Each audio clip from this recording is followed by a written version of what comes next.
টুঙ্গিপাড়ায় জাতির পিতার সমাধিতে প্রধানমন্ত্রীর শ্রদ্ধা, ঐক্যফ্রন্টের আন্দোলন সহিংস পথে হলে ব্যবস্থা গ্রহণ বললেন ওবায়দুল কাদের।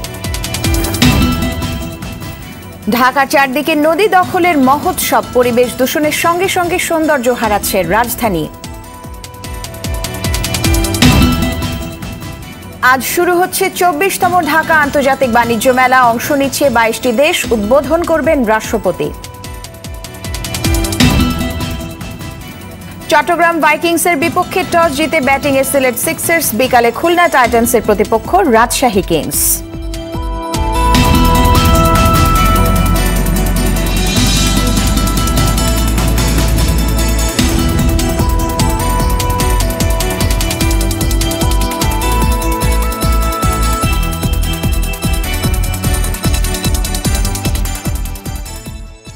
আসসালামু আলাইকুম, শুভেচ্ছা এবং সেই সাথে স্বাগত জানাচ্ছি আরটিভির দুপুরের সংবাদে। শুনছিলেন মার্কেন্টাইল ব্যাংক শিরোনামগুলো।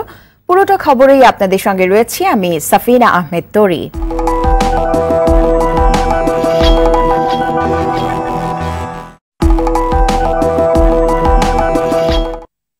দর্শক, শিরোনামে জানছিলেন একাদশ জাতীয় সংসদ নির্বাচনে জয়লাভ করে চতুর্থবারের মতো প্রধানমন্ত্রী ও নতুন মন্ত্রিসভা গঠন শেষে জাতির পিতা বঙ্গবন্ধু শেখ মুজিবুর রহমানের সমাধিতে শ্রদ্ধা জানিয়েছেন প্রধানমন্ত্রী শেখ হাসিনা। বেলা ১১টায় জাতির পিতা বঙ্গবন্ধুর সমাধিতে উপস্থিত হয়ে পুষ্পস্তবক অর্পণ করে শ্রদ্ধা নিবেদন করেন প্রথমে প্রধানমন্ত্রী শেখ হাসিনা, পরে মন্ত্রিসভার সদস্য ও আওয়ামী লীগ নেতারা। এরপর বঙ্গবন্ধুর রুহের মাগফিরাত কামনা করে ফাতেহা পাঠ ও বিশেষ মোনাজাতে অংশ নেন তারা। এ সময় সশস্ত্র বাহিনী প্রধানমন্ত্রী শেখ হাসিনাকে গার্ড অব অনার প্রদান করেন। প্রধানমন্ত্রী মন্ত্রিপরিষদের সদস্যদের টুঙ্গিপাড়ায় আগমন উপলক্ষে জেলার সর্বত্র ব্যাপক নিরাপত্তামূলক ব্যবস্থা গ্রহণ করা হয়েছে।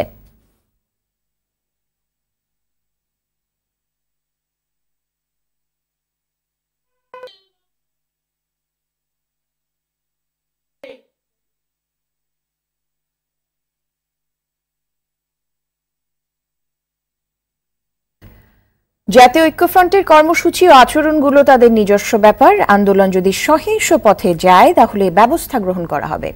সকালে টুঙ্গিপাড়ায় যাওয়ার আগে মুন্সিগঞ্জের শিমুলিয়া ঘাটে এসব কথা বলেন আওয়ামী লীগের সাধারণ সম্পাদক, সড়ক পরিবহন ও সেতুমন্ত্রী ওবায়দুল কাদের। এ সময় সাংবাদিকদের এক প্রশ্নের জবাবে তিনি বলেন, যারা আন্দোলনে পরাজিত ও নির্বাচনেও পরাজিত হয়েছে তাদের নতুন করে বিশ্বাস করার কিছু আছে বলে মনে হয় না, যা বাংলাদেশের জনগণ করে না।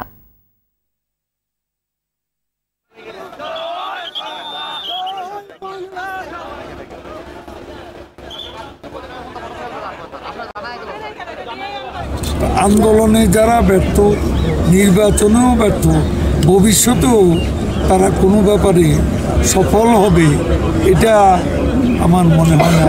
তারা যদি সহিংস নাশকতার পথে যায় তাহলে সেটা পরিস্থিতি মোকাবেলার জন্য উদ্ভূত পরিস্থিতিতে যা যা করণীয় তাই করা হবে। বিএনপি নয়, আওয়ামী লীগেই যোগ্য প্রার্থী নেই। তারা কাপুরুষ। নিজেদের শক্তি হারিয়ে আইন শৃঙ্খলা রক্ষাকারী বাহিনী দিয়ে আগের রাতে ব্যালট বাক্স ভরে জনগণের ভোটাধিকার কেড়ে নিয়েছে সরকার, এমন অভিযোগ করেছেন বিএনপির সিনিয়র যুগ্ম মহাসচিব রুহুল কবির রিজভী। এই নির্বাচনের মাধ্যমে গণতন্ত্রের ভিত ভেঙে গেছে, দেশজুড়ে থমথমে পরিস্থিতি বিরাজ করছে বলেও অভিযোগ করেন তিনি। বলেন, খালেদা জিয়ার জীবন নিয়ে গভীর ষড়যন্ত্রে লিপ্ত সরকার। দুপুরে নয়াপল্টনে এক সংবাদ সম্মেলনে এসব কথা বলেন তিনি।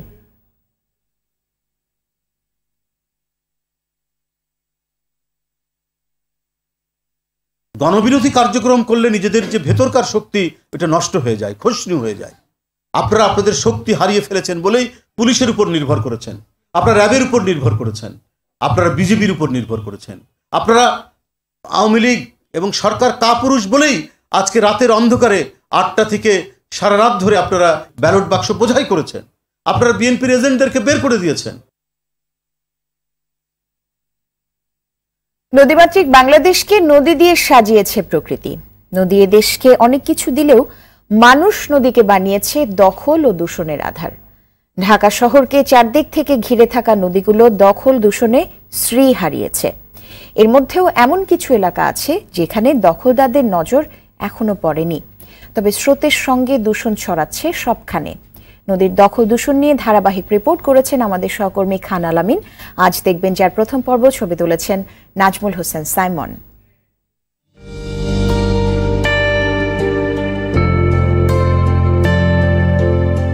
প্রকৃতির অনিন্দ্য রূপ। এমন সৌন্দর্য দৃশ্যমান হয় কেবল নদীর বুক জুড়েই।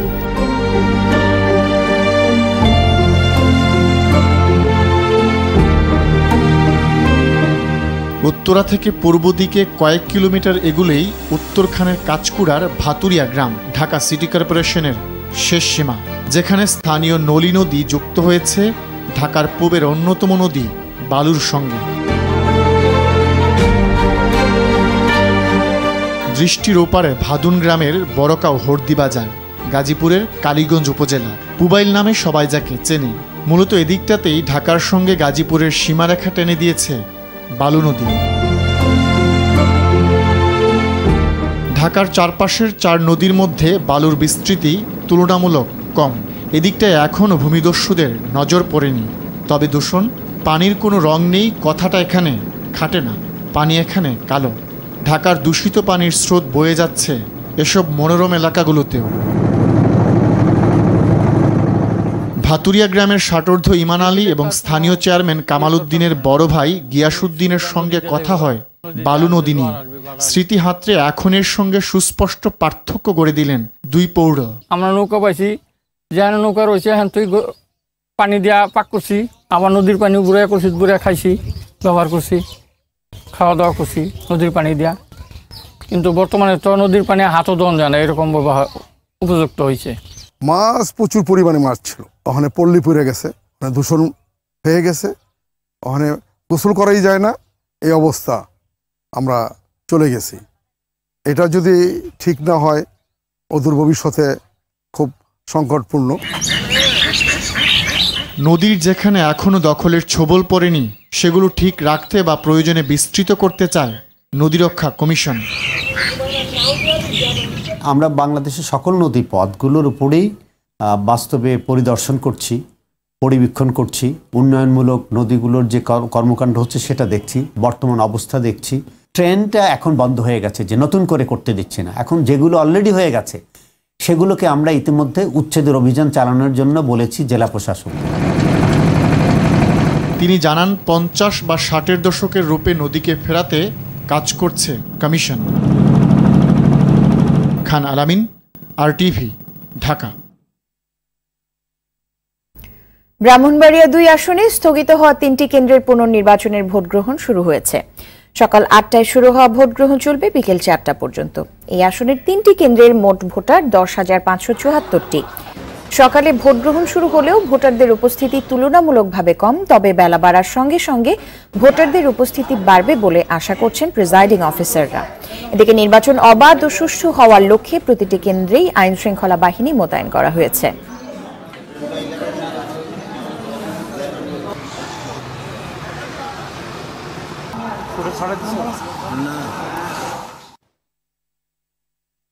ঝিনাইদহের কালীগঞ্জে আলাদা সড়ক দুর্ঘটনায় 2 জন নিহত এবং 2 জন আহত হয়েছে। প্রত্যক্ষদর্শীরা জানায় একটি মোটরসাইকেলে করে 3 জন আরোহী কালীগঞ্জের দিক থেকে দুলাল মুন্দিয়া বাজারের দিকে যাওয়ার সময় কাউসারের ইট ভাটার কাছে পৌঁছলে একটি ট্রাক মোটরসাইকেলটিকে পেছন থেকে ধাক্কা দেয়। এ সময় মোটরসাইকেল চালক শামসুজ্জামান রিঙ্কু ঘটনাস্থলেই মারা যান এবং বাকি 2 জন আহত হন। অন্যদিকে সকাল 10টার দিকে কালীগঞ্জ নলডাঙ্গা রোডে পাইকপাড়া নামক স্থানে নসিমন নিয়ন্ত্রণ হারিয়ে গাছের সাথে ধাক্কা লেগে খায়রুল ইসলাম নামে একজনের মৃত্যু হয়েছে। নিহত খায়রুলের বাড়ি একই জেলার পুকুরিয়ার মনোহরপুর গ্রামে।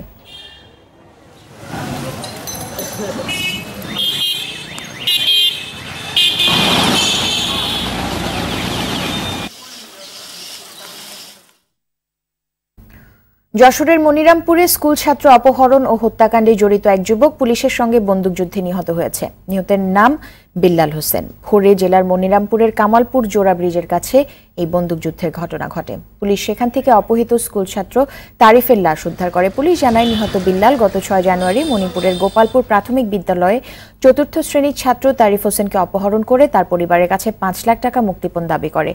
দাবির টাকা আনতে বিল্লালকে আটক করে পুলিশ। পরে বিল্লালের দেয়া তথ্য অনুযায়ী অপহৃত তারিফের লাশ উদ্ধার করতে গেলে স্থানীয় জোড়া ব্রিজ এলাকায় বিল্লালের সহযোগীরা পুলিশকে লক্ষ্য করে গুলি ছোড়ে। এ সময় পুলিশ ও পাল্টা গুলি ছুড়লে দুপক্ষের গোলাগুলির মাঝে পড়ে বিল্লালের মৃত্যু হয়।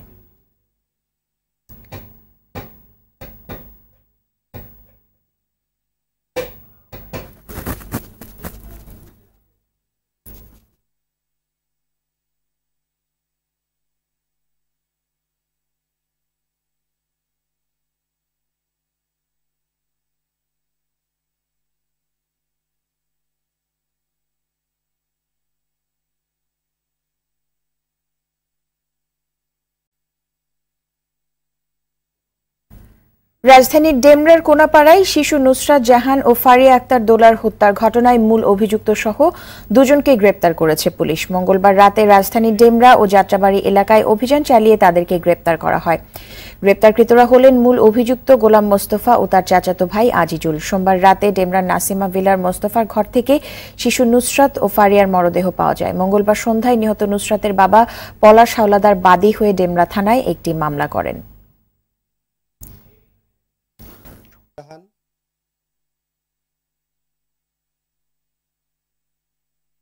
এই দুটা বাচ্চা বাইরে খেলাধুলা করতেছিল। ওই সময় বাচ্চাদেরকে লিপস্টিকের প্রলোভন দেখানো হয় যে তোমাদেরকে সাজিয়ে দিব। সেই লিপস্টিকের প্রলোভন দেখিয়ে মোস্তফা তার নিজের ঘরে নিয়ে আসে, বাচ্চা দুটোকে নিয়ে আসে। যখন রুমের দরজা বন্ধ করে দেয় তখনই বাচ্চারা চিৎকার করতে থাকে। মূলত আমরা তদন্তে যেটা পেয়েছি, তারা দর্শনের উদ্দেশ্যেই বাচ্চা দুটাকে সেই ঘরের মধ্যে নিয়ে যায়।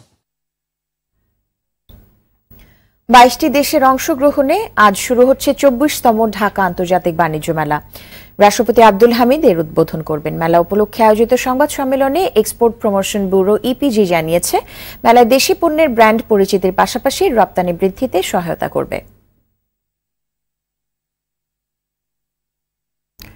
কে কি পেয়েছে সেটি বড় কথা নয়, বরং শেখ হাসিনার নেতৃত্বে দেশকে উন্নয়নের ধারায় এগিয়ে নেওয়াই 14 দলের মূল লক্ষ্য, এমন মন্তব্য করলেন 14 দলের শরিক সাম্যবাদী দলের সাধারণ সম্পাদক সাবেক শিক্ষামন্ত্রী দিলীপ বড়ুয়া। ঢাকা রিপোর্টার্স ইউনিটিতে বাংলাদেশ কৃষক শ্রমিক পার্টি আয়োজিত স্বদেশ প্রত্যাবর্তন দিবস উপলক্ষে এক আলোচনা অনুষ্ঠানে তিনি একথা বলেন। তিনি জানান, আগামী দিনে জঙ্গি সন্ত্রাস, দুর্নীতি ও মৌলবাদকে বাদ দিয়ে মুক্তিযুদ্ধের চেতনায় আধুনিক বাংলাদেশ গড়ে তুলতে একসঙ্গে কাজ করবে 14 দল। এই সময় বিদেশিদের কাছে বিএনপি জামাতের নালিশের ষড়যন্ত্র সফল হবে না বলেও মন্তব্য করেন দিলীপ বড়ুয়া।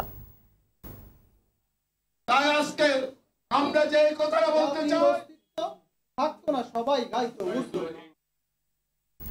কুড়িগ্রাম, চুয়াডাঙ্গা, লালমনিরহাট সহ উত্তরাঞ্চলের বেশ কিছু জেলায় শৈত্যপ্রবাহ অব্যাহত থাকায় অনেকটাই স্থবির হয়ে পড়েছে জনজীবন। চুয়াডাঙ্গায় তীব্র শৈত্যপ্রবাহ অব্যাহত রয়েছে। আজ জেলার সর্বনিম্ন তাপমাত্রা 9.9 ডিগ্রি সেলসিয়াস রেকর্ড করেছে আবহাওয়া অফিস। কুড়িগ্রামেও ঘন কুয়াশার সঙ্গে বইছে হিমেল হাওয়া।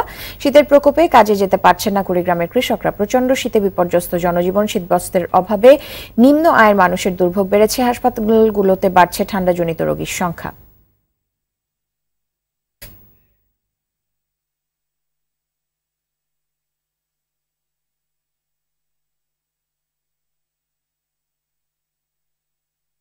আমরা বুড়ে মানুষ, এই যে ছোঁয়া পোয়া ধরি, আমরা থাকি কুয়ের সাথে, ঠান্ডাতে আমরা কাঁপতে কাঁপতে আমরা ফজরের নামাজ পড়বে পাই না, পানি আমার হাত ছিঁড়ি যায়। ঠান্ডাতে বুড়ে মানুষ আমরা চলবে পাই না, ওদের তো আসি বসছি।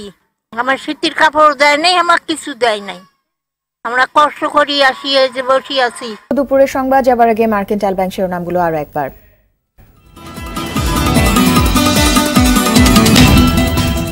টুঙ্গিপাড়ায় জাতির পিতার সমাধিতে প্রধানমন্ত্রীর শ্রদ্ধা, ঐক্যফ্রন্টের আন্দোলন সহিংস পথে হলে ব্যবস্থা গ্রহণ, বললেন ওবায়দুল কাদের। ঢাকা চারদিকে নদী দখলের মহোৎসব, পরিবেশ দূষণের সঙ্গে সৌন্দর্য হারাচ্ছে রাজধানী।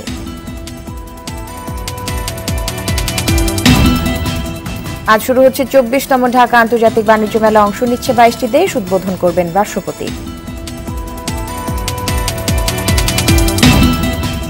এবং চট্টগ্রাম ভাইকিংসের বিপক্ষে টস জিতে ব্যাটিং এ সিলেট সিক্সার্স। বিকালে খুলনা টাইটান্সের প্রতিপক্ষ রাজশাহী কিংস।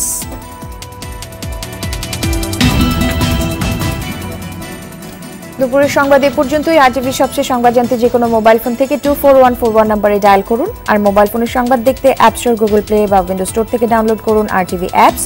এছাড়া তাৎক্ষণিক ও বিনোদন সংবাদ জানতে বিশ্বের যে কোনো প্রান্ত থেকে ভিজিট করুন rtvonline.com এবং youtube.com/rtvnews। সঙ্গে থাকার জন্য ধন্যবাদ।